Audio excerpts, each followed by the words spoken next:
ఉన్నా, కేసు పెట్టారని అంటా ఉన్నారు, కేసు పెట్టామని అంటా ఉన్నారు, కేసు పెట్టామని అంటా ఉన్నారు. నేను అడుగుతా ఉన్నా, మరి కేసు పెట్టినప్పుడు ఈ కేసులో ఉట్టి ఆ జిలాన్ అనే ఒక వ్యక్తి మీదనే కేసు పెట్టి వదిలేయడం ఏమిటి? ఈ ఫోటో ఏమిటి? ఈ ఫోటో కనపడటం లేదా? సాక్షాత్తు స్థానిక ఎమ్మెల్యే భార్యకు కేక్ తినిపిస్తా ఉన్నాడు ఈ చంపిన వ్యక్తి, జిలాన్ అనే వ్యక్తి. అంటే వీళ్ళ మధ్య సంబంధాలు ఎంత బలంగా ఉన్నాయి అని చెప్పడానికి ఇంతకన్నా నిదర్శనాలు కావాలనా? తెలుగుదేశం పార్టీ ఎమ్మెల్యే భార్యకు కేక్ తినిపిస్తా ఉన్నాడు.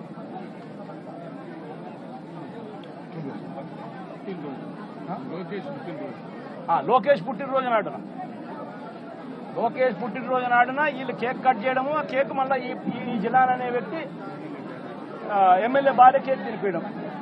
మరి ఇంత దారుణమైన ఇంత సత్సంబంధాలు కలిగిన వీళ్ళు, ఇంత సత్సంబంధాలు కలిగిన వీళ్ళు, ఇది ఎమ్మెల్యేతో ఫోటో,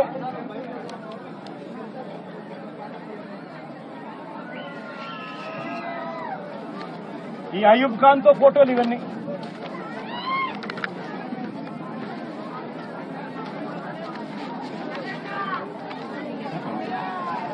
ఇది షబీం ఖాన్ తో ఫోటోలు.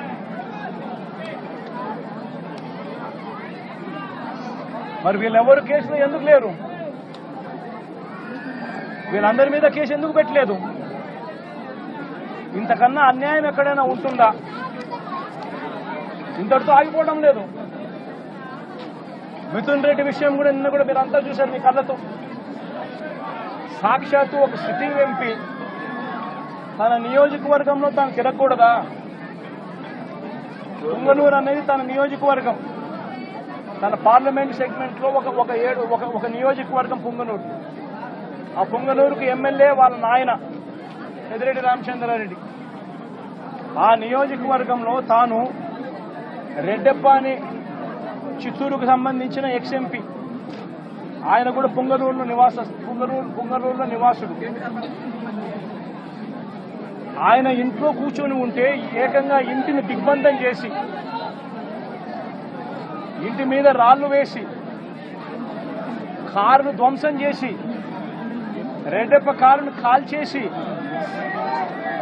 పోలీసుల సమక్షంలోనే ఇవన్నీ జరుగుతూ ఉన్నాయి అనంటే ఇంతకన్నా దారుణంగా లా అండ్ ఆర్డర్ పరిస్థితి, ఇంతకన్నా దారుణంగా దిగజారిపోయిన పరిస్థితి ఎక్కడైనా కనిపిస్తుందా?